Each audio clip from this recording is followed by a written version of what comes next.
Hi,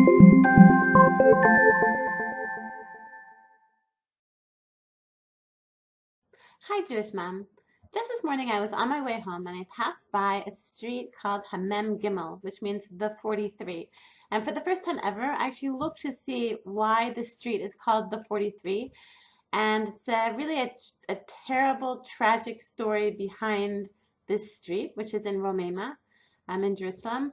It just it explained on the street sign. It said in memory of the 43 Jews who were on their way from Morocco to Israel when they drowned, when their boat, I guess, capsized, sunk, and it brought like a very strong it's very shocking to see who these 43 were, why the street is called the Mem Gimel, and it reminded me of how many people like in their life like feel like that, like feel like they, these Mem Gimel, the 43, they are sort of stuck in eternity between where they were leaving and where they dreamed of getting to.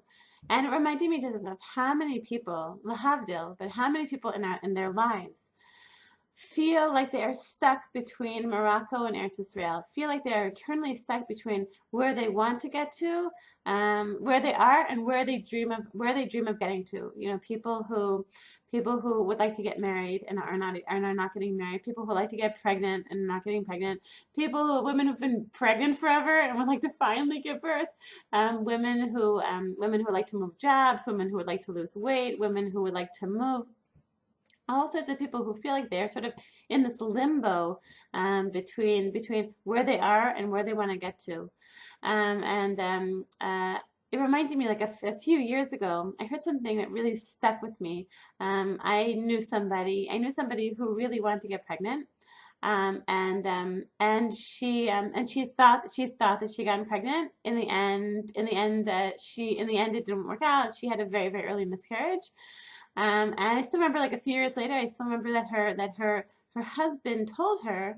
Her husband said, you feel like you're in limbo. You feel like you want to get pregnant, and you're not pregnant, and you're like sort of stuck in this place you don't want to be, and you're like waiting, waiting.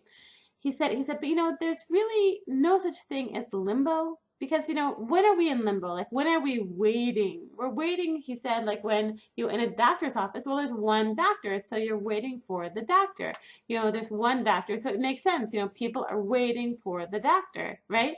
And but God, there's no waiting, like there's no waiting room to see God. There's no waiting room to wait for God to take care of our case. God is taking care of all of us. God is omniscient, is all powerful. Hashem, there's no waiting with God. There's no limbo. Wherever you are right now is where you are supposed to be, right? This is what you're supposed to be going through. Like you are waiting. It's not like you're like in limbo. You are where, even though it might be that you feel like you're waiting, but you are where you are supposed to be. And I was reminded of this. I was reminded of something that I've posted, actually, I think at least twice on JewishMom.com. It's a poem that I heard from Rabbini Esther Levanon of Elon Moreh. And she has this class called Six Ways to Be a Happier Mother. Basically, what she did is she counsels many, many, many mothers. Probably thousands of mothers have been counseled by Rabbinit Levanon. What she would do every time she would speak with a mother, she would secretly, after the meeting, write down why they are unhappy. What's under what category? Under what category falls their unhappiness? And one of those six categories, if you want to know all the six categories, you can Google Six Ways to Be a Happier Mother, jewishmom.com, or just search for it on my site, and will come up all the six reasons. But one of them is because people feel like they are in limbo. Feel like they are stuck where they are and are unable to enjoy where they are because they're so waiting, waiting, waiting to get where they want to be.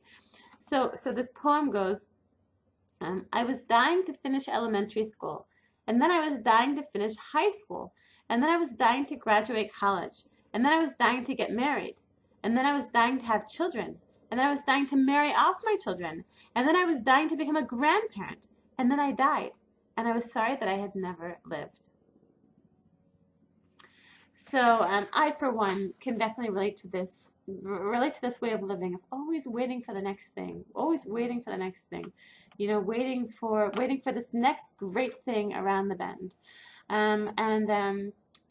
So in conclusion, I want to bless all of us that wherever we are, whatever sort of seeming limbo, we're all of us are in, like waiting for something right around the corner, that you're waiting to get pregnant, you're waiting to give birth, you're waiting to wean this baby, you're waiting for this baby to start. I am waiting for my baby to start walking, waiting for this child to start high school, waiting for all these various things that we're waiting for them to happen. And when that happens, life will really start. Well, life is now. Like if we keep on waiting for this next great thing around the bend, then we won't enjoy the now. I just read this really powerful thing about Daphne Meir, Hashem Yikom Dama, that she just seems like such an incredible person. I think thousands of people were all having the same reaction. Like, I wish that I had known her. I feel like she's somebody who I really, really should have known. I wish I had known her. But she said that somebody once asked her, like, how do you accomplish so much? How do you do all the things that you do? And she said, I live every day of my life like it's my last day on this earth. I think if this was my last day, would I have loved how I spent that day? So I want to bless all of us that we should be able to be where we are without, it's good to have goals, it's good to have dreams, it's good to have aspirations of where we are heading to, on each of our personal ways from Morocco to Eretz Israel. But that really, to find a way somehow within this limbo, so to speak, limbo, which is not really limbo. This is exactly where Hashem wants us to be. This so-called limbo, to find a way to love it, to find a way to love this day, to love this, to love this way between Morocco and Eretz Israel, between where we are and where we dream of being. We need to find a way to love it. I want to bless all of us that we should be able to manage to do that, to love today. I'm going to bless all of you Jishmams with an amazing, amazing week. Kol Tov.